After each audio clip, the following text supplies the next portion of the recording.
Neymar en justice, le scandale de la cuisinière qui accuse la star brésilienne. Salut tout le monde. Vous n'allez pas croire ce qui arrive à Neymar Junior en ce moment. Imaginez, non, attendez, pas ce mot-là. Directement, une cuisinière qui bossait pour lui vient de le traîner en justice pour des conditions de travail infernales. C'est frais, c'est choquant, et ça pourrait bien secouer le monde du foot. On plonge dedans tout de suite dans cette vidéo, où je vous raconte tout en détail. Accrochez-vous, parce que ça va être intense. Bon, allons droit au but.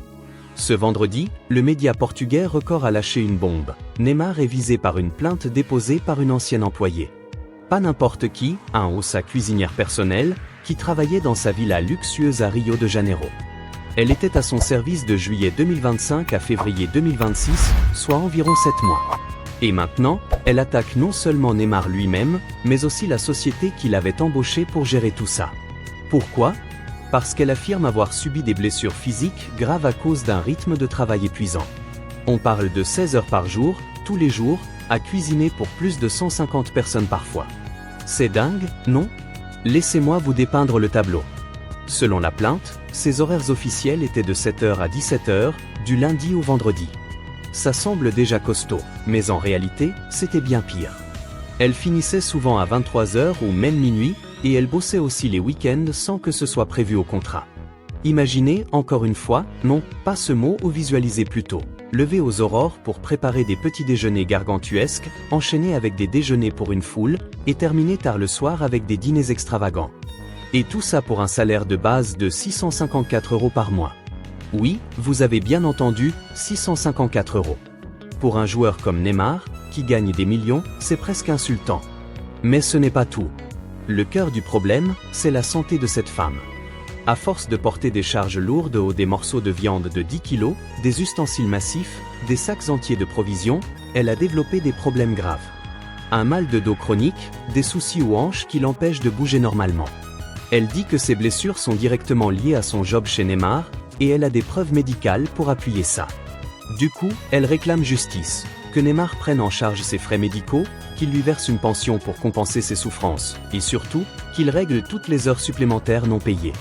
Au total, elle demande environ 43 000 €.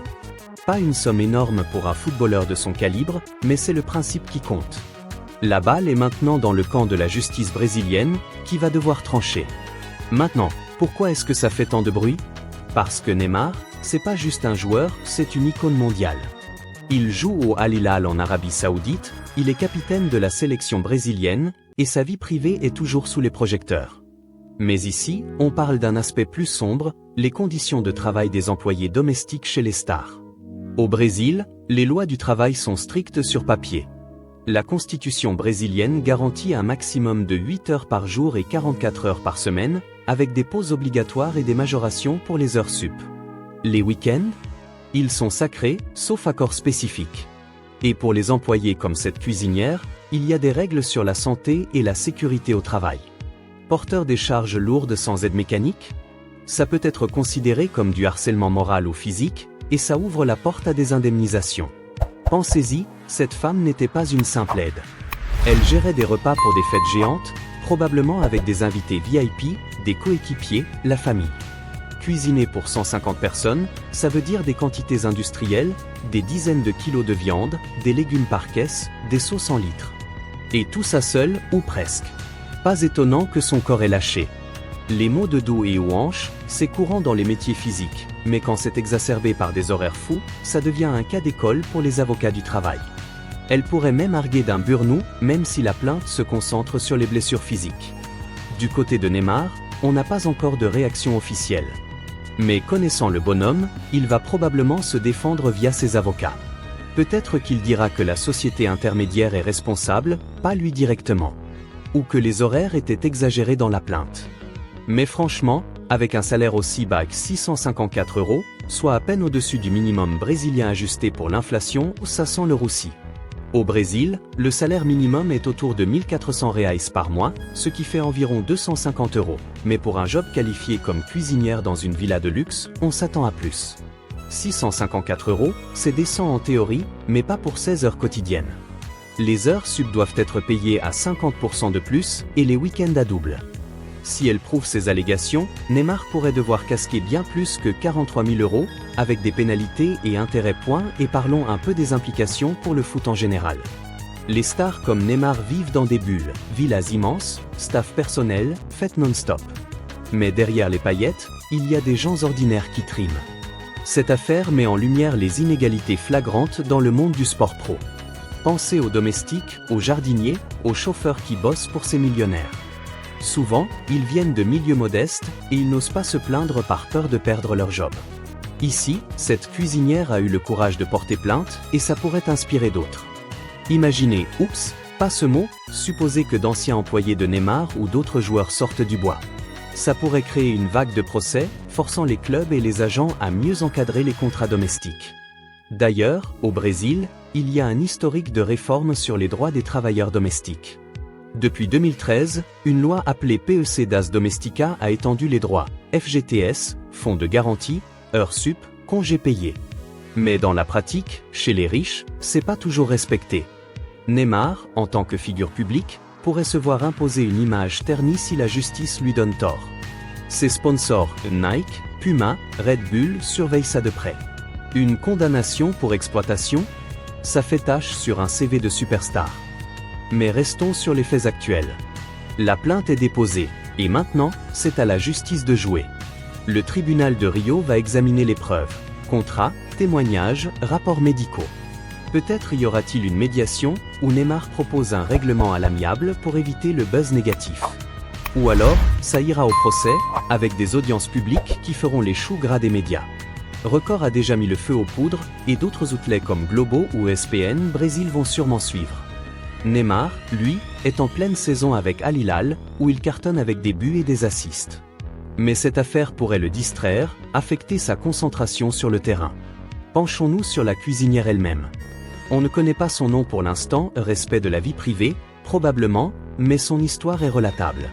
Une femme qui bosse dur pour subvenir à ses besoins, embauchée via une agence pour un job de rêve en apparence. Cuisiner pour Neymar? Ça sonne glamour.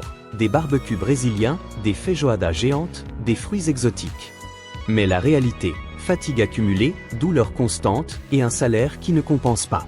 Elle réclame 43 000 €, ce qui inclut sans doute les heures sup, disons 6 heures extra par jour à 50% de plus, sur 7 mois, ça monte vite, les frais médicaux, IRM, kiné, médoc, et une pension pour invalidité partielle.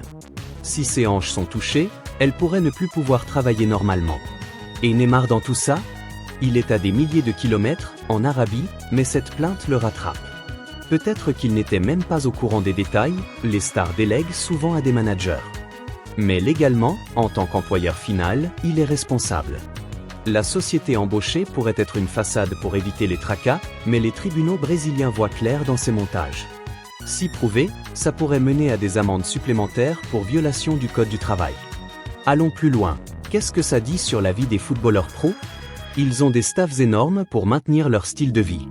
Pour Neymar, une villa à Rio, c'est le QG pour les vacances, les fêtes avec amis et famille. Cuisiner pour 150? Ça évoque des pool parties, des anniversaires extravagants. Mais pour le staff, c'est du non-stop. Cette affaire pourrait pousser Neymar à revoir ses pratiques, embaucher plus de personnel, respecter les horaires, offrir des assurances santé. Ou alors, externaliser tout à des traiteurs pros. En termes de timing, c'est parfait pour les médias. On est en mars 2026, la saison bat son plein, et la Coupe du Monde 2026 approche. Neymar vise un retour en force avec le Brésil. Une distraction comme ça? Pas idéal. Mais il est résilient, il rebondit toujours. Peut-être que cette plainte se réglera discrètement, avec un chèque et un NDA. Pour conclure sur une note analytique, cette histoire n'est pas isolée. Dans le sport, on voit souvent des plaintes d'employés contre des célébrités. Ça rappelle l'importance des droits humains basiques, même chez les ultra-riches. Neymar, avec sa fortune estimée à des centaines de millions, peut se permettre de bien traiter son staff. Espérons que ça serve de leçon. Voilà, c'est tout pour cette affaire explosive. Si vous avez aimé cette vidéo, likez, commentez vos pensées en bas. Pensez-vous que Neymar est coupable? Et surtout, abonnez-vous à la chaîne pour plus d'actualités foot brûlantes comme celle-ci. On se retrouve bientôt pour d'autres scoops.